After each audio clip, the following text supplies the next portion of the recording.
Okay, here we are, everybody. Steve here from The Buried Life. You can see from here and here. Check out the YouTube channel. And what it is some videos of me and my wife, some hobbies that I do, some fitness, painting, whatever. And along with that, what my wife and I originally did was sell everything in the United States. And we came to Korea with a couple of suitcases and boom, we're retired. So we are living overseas and more people are living overseas. And like I said in previous videos, what happens is sometimes things are different in the country that you move to. And Korea is no exception. And what we see is this doctor strike. So for those of you who don't know, the resident doctors, there's a bunch of them. And what they ended up doing, there's about 100 teaching hospitals in Korea. And basically they went on strike because the doctors union didn't like what the Korean government is putting out. So a little bit of background on that. Korea has about 52 million people. They got about 140,000 doctors, which means they have the lowest doctor to patient ratio in the developed world. So in other words, we have a system that is overworked. I talked about in other articles where doctors are working 80 to 100 hours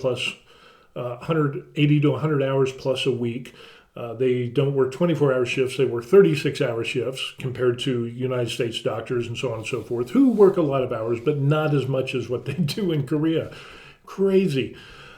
With that, we have an aging population, so about a fifth of the country is coming into seniorhood. There's more seniors, and as you get to be a senior, you have more medical problems, you need more appointments, and yada, yada, yada. So there is a big demand, and there hasn't been an increase of doctors in quite some time. I think it was like around 2006 or so. We'll get into that. And every single time this doctors union, when the government says, hey, we need some more doctors, and we got people traveling from one end of the country just to see a doctor, and the doctor spends maybe 3 or 4 minutes because they're seeing over 100 patients a day, yeah, that tells me you're being overworked, along with all the other stuff. Now, it should be noted that doctors are some of the highest paid professions in Korea. And with residents, they get paid less, but you're a resident because you're still under the tutelage of your superiors of learning how to be the doctor that you're training to be. So you have medical school students, kind of like in the United States. Once they graduate medical school, then they go and they do their residency for the specialty that they're going in, whether it's pediatrics, emergency medicine, surgery, whatever it is that they do. And they'll spend so many years going through, and then they have to get board certified in that specialty. They have to work under supervision and all of this stuff until they check all the boxes, and finally they finish their residency. Then they become their doctors as resident doctors, but they officially become doctors so that they're no longer resident doctors. And then they go on to other hospitals or wherever they're going to work. And usually there's a huge jump in pay at that point. Same thing in Korea. You have resident doctors that are getting paid $3,000, maybe, $3,000 a month. It's lower pay, definitely, than doctors who are not resident doctors, that have already went through their residency, who passed their boards, and so on and so forth. It seems to be a common theme throughout the entire world. So we're not talking about something that is outrageous that the rest of the world hasn't seen, or they're doing something crazy. But what we see is we need more doctors. And these resident doctors ended up going on strike. So we're going to go over and we're going to take a look at some of this stuff. And here we go. So here it is. And let me move this aside a little bit. South Korea needs more doctors. A massive strike shows it won't be easy. Now, remember, we talked about how these doctors are saying that they're underpaid. And if that's true, then let's throw them a bone and give them a little bit more pay. And they're definitely being overworked. When you see 100 patients a day and you can only spend maybe 3 or 4 minutes per patient, and the burnout, and you're working 36-hour shifts and so on and so forth, you basically don't have a life. Numerous residents have talked about how they don't have time for meals. It's kind of like eat a cracker and go, and it's a really trying and taxing time. Now, even like it is in the United States, more so in Korea. So anyway, it ends up that Kim Sung-ju remembers sitting in his office last week in a state of dismay as he watched thousands of medical interns and resident doctors walk out on television. And he said, "I received a call from a dying cancer patient the other day. He told me his treatment appointment was being delayed indefinitely." Kim, the head of the Korean Cancer Patients' Right Council, has been battling esophageal cancer himself for nearly a decade. How do they expect the country or patients like me to support their walkout when they're leaving us to die? This is part of the crux of what is going on, but there's an even deeper thing that is going, and this is the fallout. So the fallout is people aren't getting appointments. Cancer treatment is being, withheld. They're not getting surgeries. Chemotherapy is being, sorry, just can't do it. There was another article that I read the other day talking about how a lady had a cardiac arrest, and she went to one hospital and they said, nope, because of the doctor strike, we can't treat you. So she went to another one, same thing. Another one, same thing. She went to 7 hospitals, and then she died. So there is this. Who's taking the brunt of this? It is the Korean people themselves. So yeah, that kind of rubs people the wrong way. And of course, according to a couple of reports, it's anywhere from 70 to 80% of the Korean people believe that we need more doctors. Excuse me. So nearly 9,000 Korean residents and interns have walked out since February 20th. And so the health ministry and welfare has said, hey, you need to come back to work. They're saying no.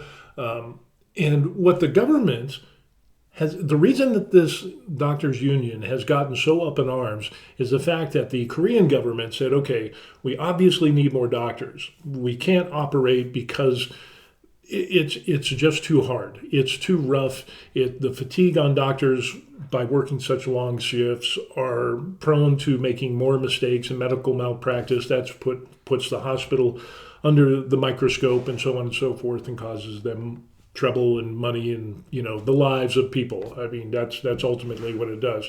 So it is really in the best interest of the Korean people and of the doctors in the hospitals that these doctors and residents should have more doctors to spread out this overburden. But the doctors union doesn't want that. And there is a history of this. This isn't something that was new. Matter of fact, this goes all the way back to the year 2000. And I was actually here in Korea, but I never heard of this. But after doing some digging and looking up news articles and so on and so forth, it ends up that the doctors went on strike for the exact same reason, and 70% of the doctors went on strike. And again, people died and didn't get the treatment that they needed, and the government at that time caved to their demands.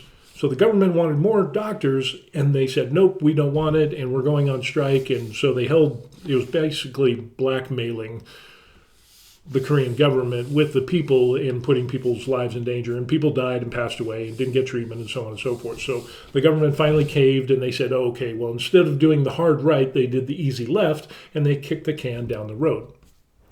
So with that, there has been a series of times where the Korean government has said, hey, we need to increase the number of doctors.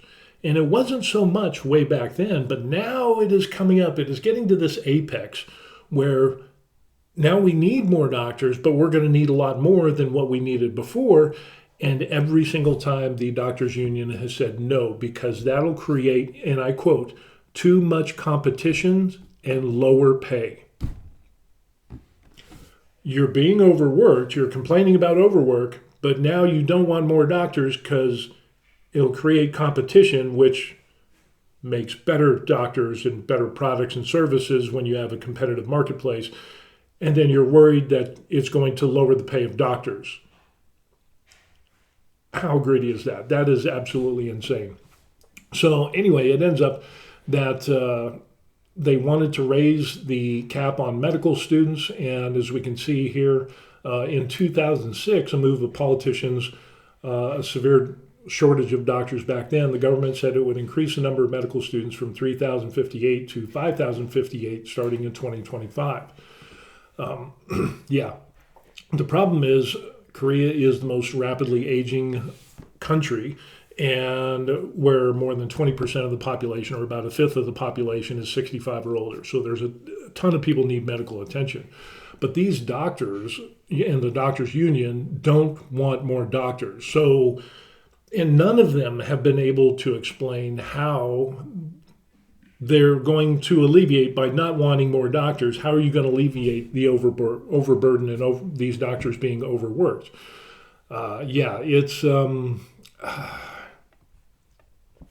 It says, these are the people who stayed up all night working with more than 80 hours a week, but were happy and rewarded to see patients getting better. The Korean Intern Resident Association said in social media, "We regret having to make the voices of young doctors heard this way." I think that's kind of disingenuous, because you're complaining about being overworked, but you don't want more doctors. And you're at a place where you're spending 3 minutes with a patient and you don't want more doctors, and there's the natural attrition of doctors themselves, because doctors die off, they retire, they go do other things, they quit being doctors for whatever reason. So there is this, every year you're losing doctors, but the doctors union don't want more doctors to replace those doctors or get any new doctors. So it's very problematic. So here in Korea, it ends up that the patient or doctor to patient ratio is 2.6 doctors for every patient, and is one of the lowest ratios of any developed nation, which kind of highlights and makes this even more problematic. So the average national salary of self-employed specialists is nearly 7 times more than salaried specialists, earning about 4.4 times more. Salaried physicians earn an average of about 255 million won, or almost $200,000 a year, according to the health ministry. And but as you're a resident, you don't get paid that. So in other words, you still need to go through your residency to prove your worth, that you can pass your boards and know the information to be a good, qualified, certified doctor. And then after your residency, then you make that big money. Personally, I think residents should make a little bit more money for the extreme hours that they are working. 80, 100 plus hours a week, seeing 100 patients a day. That is just absolutely insane work that they have to do. But the problem with that is they don't want more doctors, and yet they don't offer any other solutions to the problem of them being overworked. So it's kind of like people complaining, but they're not offering any acceptable or any solution whatsoever. So I find that very problematic. So the health and safety, Park Dan, a 33-year-old ER resident doctor in training, says those striking aren't wholly against the idea of expanding seats at medical schools. But he said he doesn't think the government's conclusion that 2,000 more medical students are needed each year was reached after a thorough and objective review. Instead, he said authorities should create more incentives for doctors to work in departments that suffer from great shortages, such as pediatrics and emergency rooms. And that I actually agree with. If you have an area where you need doctors for pediatricians, and they are woefully deficient in pediatric doctors here, and emergency room and so on and so forth, they don't get a lot of pay compared to the surgeons and the bigwigs, but that's everywhere in the world. So with that, I think that is I think that's an area of which the Korean government could say, okay, yeah, you're right. We should throw a bone to these people that want to be pediatricians and emergency doctors and so on and so forth, to raise their pay up. So that way people will be encouraged and say, okay, well, not everybody wants to be a surgeon, but there is a need, and if there's a need, then you should be paid commensurate with your services that you give. So I actually agree with this. The doctors on strike aren't taking the potential consequences lightly. And this is really interesting because residents earn about $3,000 a month after taxes, which is higher than the average wage job in Seoul. However, the work of an average 77 hours per week, it takes an emotional toll. And again, there have been studies that have showed that overwork leads to more mistakes, leads to medical malpractice and liability and lawsuits, and even the death of people. So running the engine at such a high RPM and having these residents just burn out after working so many hours, there needs to be some relief. But the doctors union says, no, we don't want more doctors. And they don't offer any way in which to alleviate that. Now, I've already highlighted in previous videos where it ends up that in the United States, you can get prescriptions and they'll be filled for 90 days. So in the United States, I can get my pain meds, I can get my GERD, I can get this or that, mental health meds, all of those things. I can get 90-day prescriptions. So every 90 days, I got to go in and get a refill. However, with living overseas, it's a little bit different in Korean hospitals because now it requires that I go to the hospital every 30 days to get my refills. So in my mind, with what I've seen around the world in different countries that I've been to, including, United States, Korea, Thailand, Panama, things like that, Mexico, you can get longer prescription times and you can minimize the workflow because now let's say you've got, let's say you got 25,000 people that need refills. You have 25,000 people that need to go to the hospital every single month to see a doctor just to get a refill for another 30 days. So in 3 months, you have 75,000 people going to the hospital to get refills. That does not make sense at all. It doesn't make sense.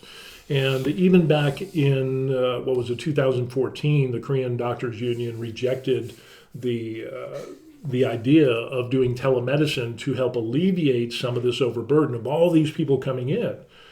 So that kind of tells me it's not about, that the doctors are concerned about the resident doctors being overworked. That's just kind of a smokescreen because they're not offering any workable solutions whatsoever. They're just complaining and they're not offering and saying, hey, this is what we need.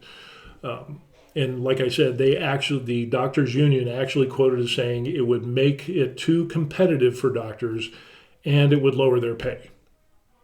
That's what they ended up saying. So it's just very, very crazy thing that we end up seeing. So we go back here and more information. If the number of doctors doubles over the next 10 years or so, of course, that would lessen their status as one of the most respected, highly paid professions in the country, he said. I'm sure doctors are thinking about that. They want to enjoy that special status.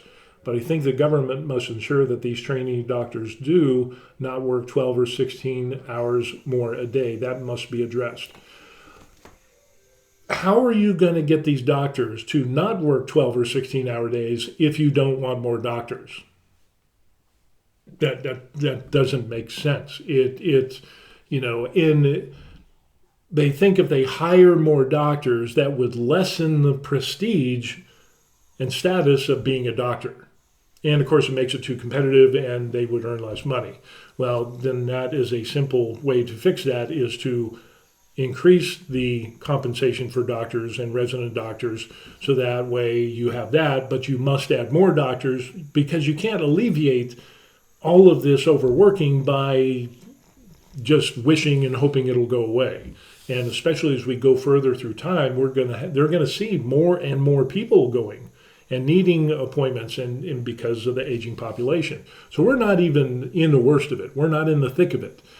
But yeah, that's where I find that the doctors union is so, they got a couple of valid points, but, to have this type of thing and say that, of course, that would lessen their status as one of the most respected, highly paid positions is to double the number of doctors. So now they want the prestige, they want the fame, they want all of that, but they don't want more doctors because that would lessen the status of them. Screw the patients. Screw the people who, are dying of cancer and heart attacks and so on and so forth, and cancer treatments and chemo and whatever, life-saving surgeries for spinal, chronic pain, whatever. I mean, there are so many surgeries that are being canceled. To say that you're not going to go to work and you don't want more doctors because it lessens the prestige while your own countrymen are dying and having more complications and pain, yeah, that is severely lacking. That is just absolutely crazy. So yeah, we got that going on. The other thing we have is the government says that they won't back down over medical reforms as this doctor strike continues. In this article here, it kind of goes over the same information a little bit. but they maintained a hardline stance since he took in the face of a strike of the truckers in 2022 to not display or disrupt the supply chains. And he's not going to kick the can down the road, which I hope that he doesn't. But I hope there's some concessions of raising the pay of resident doctors. But the doctors union needs to accept the fact that they do need to hire more doctors. Screw the fame, screw the prestige. It is the people of Korea and foreigners like myself that reside here, whether you're retired or on a work visa or workcation or whatever, you need medical care. That should not be interrupted. So there needs to be concessions on both, but you cannot ignore the fact that Korea needs more doctors.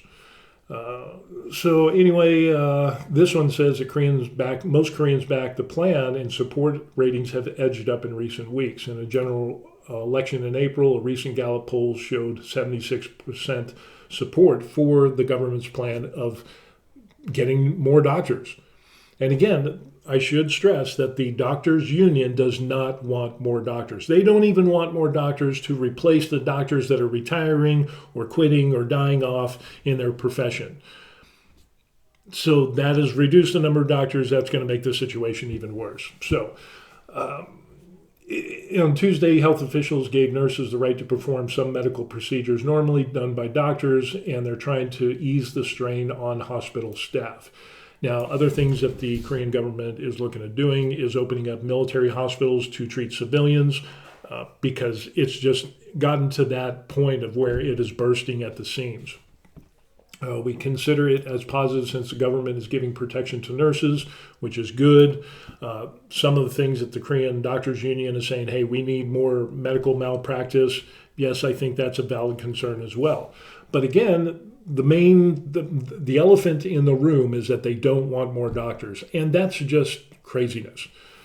Continue on here, and the Vice Health Minister Park Min-soo repeated a plea for young doctors who have joined the walkout to return by February 29th, which is basically tomorrow here in Korea. So it might be a couple days in the States. So they can be spared punishment, including suspension of licenses, possible prosecution, arrest, and fines in prison time. We talked about that yesterday. So there is a level of punishments that come going from less to worse. And yeah, it's really interesting because in Korea, there's actual law on the books of saying that Korea doctors cannot walk off if it puts the public in danger, which is what it's doing. Now, the Korean resident doctors have put in their letters of resignation. So they basically said, we quit and we walked off the job and we're not going back to work. And they haven't been to work for about 7 days now. The hospitals have not accepted their resignations. Interesting. So the hospitals are caught in the middle. They say, well, I'll just put that on the corner of my desk and we'll just we're not going to deal with this. We're not going to deal with this.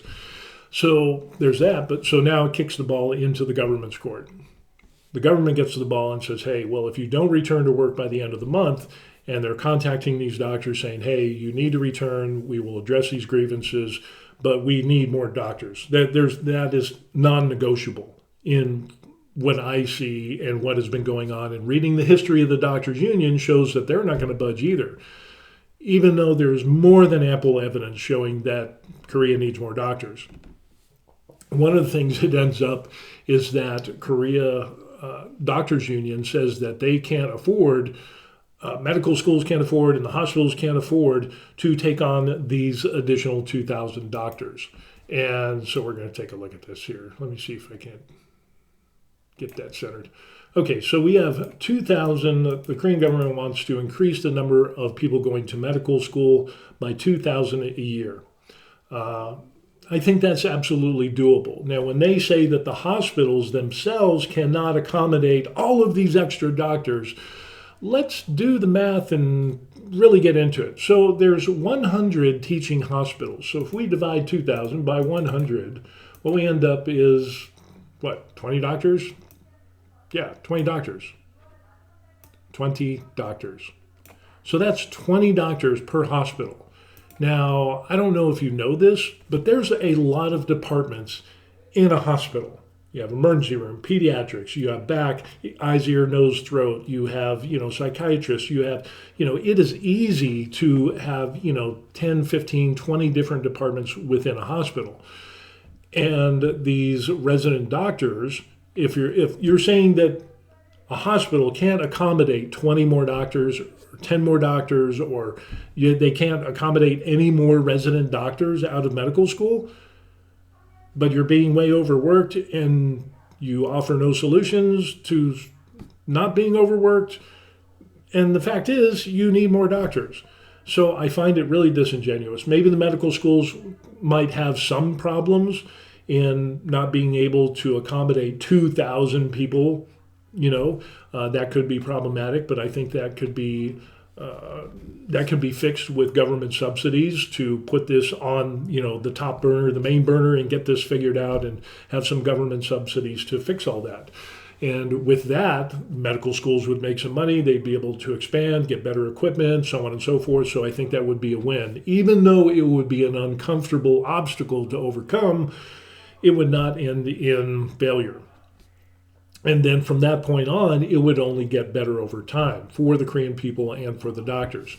But again, what we end up seeing is that the Korean Doctors Union doesn't want more doctors. Now, here's something interesting that I found out from my wife, who was watching the Korean news, is she said, now you have these residents or these medical school students who are going to medical school, and this was brought up. This is really interesting because they quit going to school. Now, I don't know if you know this about Korea, but they have mandatory military service. So when you hit around a certain age, you got to do like 18 months or 2 years of military service for all male Koreans. Unless you're, mentally handicapped or there's some other medical concern, you don't have an arm or a leg or whatever, or you're mentally deficient. You got to do your medical service.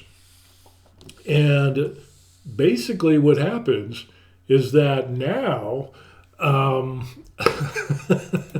what happens now is if you're not going to medical school, now the government's like, hey, it's if you quit medical school. And to show you how far the Korean Doctors Union has its tentacles wrapped around medical schools here in Korea, 46% of those medical school students stop going to school.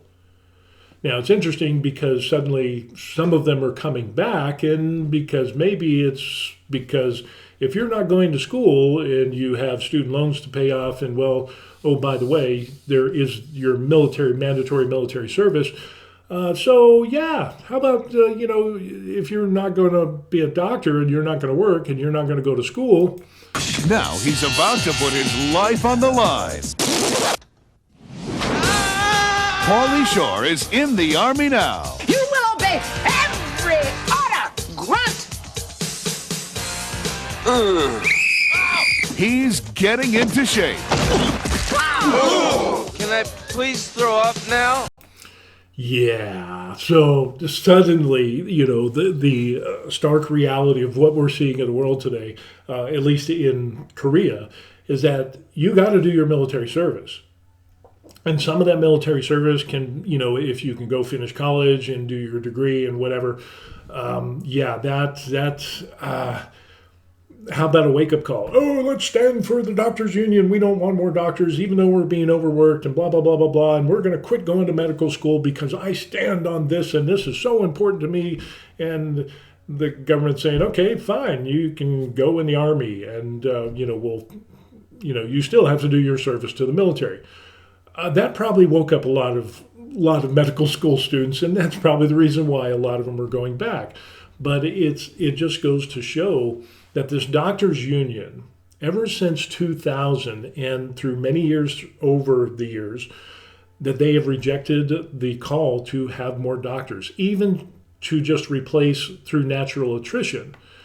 And they complain of overwork, and they just don't understand, they don't offer any solutions as to fix the problem. Well, I think part of the problem is that if you increase the prescription times from instead of 30-day prescriptions to 90 days, you could alleviate, hundreds of thousands of doctor's appointments that are just like, hey, Yeah, I'm here. I need more mental health meds. Yeah, I need more pain meds. Yeah, I need more heart medication. I need more this. Things that you are going to be on for the rest of your life. Oh, I need more insulin. I need more this.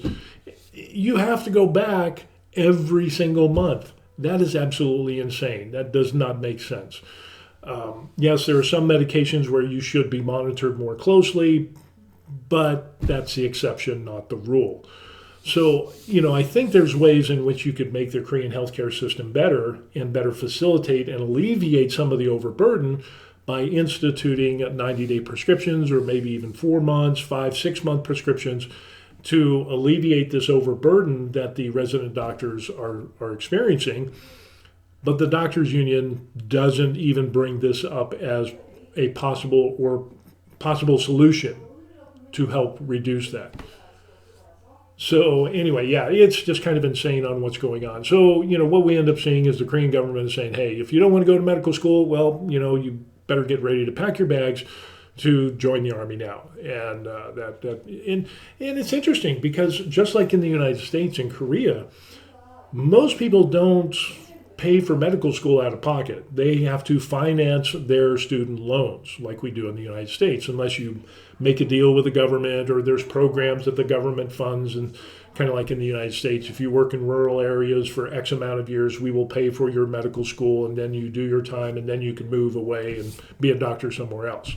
Or you could be a doctor in the military. We'll pay for your medical school. We'll give you a living stipend, and then you have to give us 8 years as a doctor, and then your medical school is paid off, which could be $300,000, $400,000, or $500,000. And student loans are normally repaid over a period of 30 years. And even then, if you only pay the minimum, you will never pay it off. So yeah, you're going to have to pay. It's either going to be later over time or it's going to be early, and you're still going to give time unless you're independently wealthy, which most people aren't.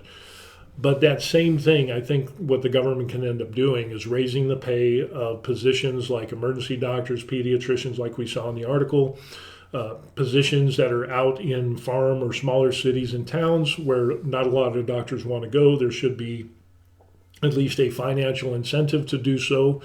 But generally overall, the overworking, you can't address that other than hiring more doctors. And when the doctors union says that they don't even want any more doctors, even just to replace the natural attrition that they have, that tells me that the doctors union is corrupt. There's something afoot. And when your tentacles reach into the medical school, and about half of the medical students, you convince them to stop going to medical school, something is awry.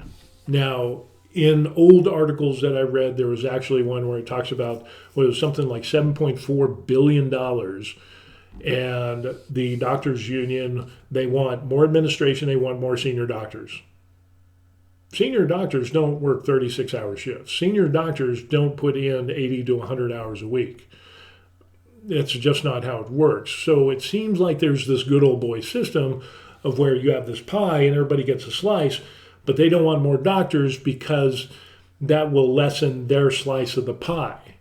So it's greed. And then as we saw, I couldn't believe what it actually said in that one article. So, that it will lessen the status of what we see right here. It would lessen their status as the most respected, highly paid positions in the country. I'm sure doctors are thinking about that. They want to enjoy that special status. But the government must ensure that these trainee doctors do not work 12 to 16 hours a day. That must be addressed. And the government has addressed that by saying, you need more doctors. You need more medical students that will become more doctors so that your current doctors aren't working 12, 16, 18 hours a day, 36-hour shifts, so on and so forth. So it's just insane. It is insane that this doctors union is making this claim and saying, and then previously on another article from a quote from the doctors union saying, well, it would make the workplace too competitive. And in the end, doctors with more doctors, that means the current doctors that we have would be making less pay, as if there is some cap. And if there is, then that needs to be adjusted. There shouldn't be a cap of saying, okay, well, here's $1 million, and however many doctors we have, we're going to split that up amongst those doctors. So if you have more doctors, then each doctor is going to get a little bit less of the pie. I don't think that's right. But to ultimately say that you don't want any more doctors, and that's why you're on strike, yeah, that's not going to work out. That is lunacy in the highest, as ignorance in the highest degree. So anyway, that's what we got going on. And yeah, there might be a lot more people going into the Army, the Korean Army, to do their time. And I wouldn't, now this is just me. I'm a foreigner, I'm an American, and maybe some consideration should be that if you need more doctors, that's all there is to it. But maybe there should be other benefits to becoming a doctor and serving the Korean people and foreigners who live here. Maybe they don't have to do their military service, or maybe they do their military service as a doctor and you raise their pay and so on and so forth. Again, there needs to be some other type of incentive. But the main elephant in the room, the big, giant, pink elephant that is bursting at the seams, that can't be ignored, is that they need more doctors. So, yeah, this is really interesting on what we see. And the Korean Doctors Union is going, no, we don't want more doctors, no. Yeah, that is just insane. You need more doctors. Absolutely need more doctors. So, yeah, and to say that you don't, that just highlights there's something afoot here. There is something afoot here. And usually if you follow the money and if it's going to the administration and senior doctors and not actually down to the resident doctors, yeah, that's probably a little bit of corruption going on. I'm just saying. Don't know 100%. It's just a gut feeling. The hairs on the back of my neck are standing up.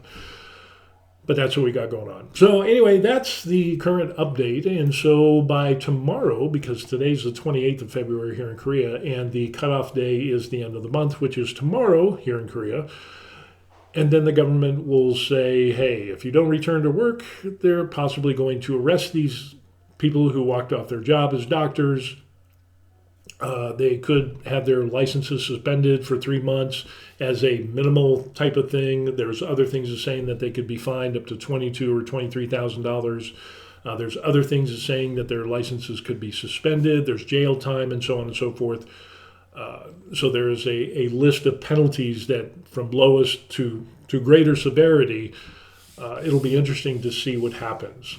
So yeah, it is a very interesting time. Now the good news is, there are hospitals that are not teaching hospitals. So, for example, we go to Good Morning Hospital that is in Pyeongtaek, and we asked them when we just did our recent appointment, hey, how is this doctor strike? Is this causing any problems? Are we going to have to cancel appointments or whatever?